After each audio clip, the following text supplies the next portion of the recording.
يا أيها الذين آمنوا إن تنصروا الله ينصركم ويثبت أقدامكم. Bahwa memang al-khauf atau takut itu kan dibagi oleh para ulama menjadi 3 bagian.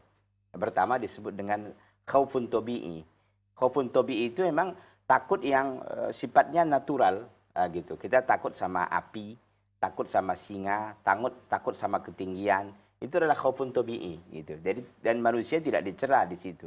Artinya ya nggak apa-apa, artinya itu memang manusiawi sekali bahwa ketika kita takut sama ular gitu kan, takut sama singa, takut sama harimau, itu ketakutan yang natural dan manusiawi sekali. Ada yang disebut dengan takut khauful ibadah. Khauful ibadah itu adalah takut yang membawa kita untuk beribadah kepadanya. Dan ini tidak boleh kecuali hanya kepada Allah Subhanahu wa taala. Ya.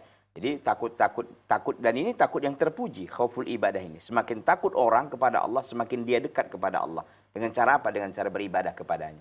Ya, dengan berbagai ibadah yang sudah ada, yang sudah ditentukan bagi kita masing-masing. Kemudian yang ketiga disebut dengan khaufus sirri, yaitu takut misterius. Ya, takut misterius itu artinya yang tidak ada bendanya tapi ditakut-takuti.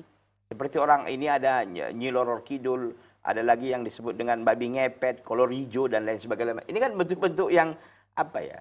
Yang dibuat mereka oleh jin, yang mereka katakan itu adalah bentuk jin, bentuk ini segala macam. Pada akhirnya tidak ada itu, tidak ada. Itu hanya ilusi-ilusi dan hanya apa ya, yang hanya dibangun orang bahwa inilah jin, inilah ini semuanya kan pendapat orang saja ini. Tidak ada yang dalil dan argumentatifnya tidak ada begitu. Oleh karena itu kita katakan khaufus sirri, takut yang misterius seperti ini jangan sampai menghalangi kita dari ketaatan kepada Allah atau membawa kita untuk beribadah kepadanya. Ini bisa jatuh kepada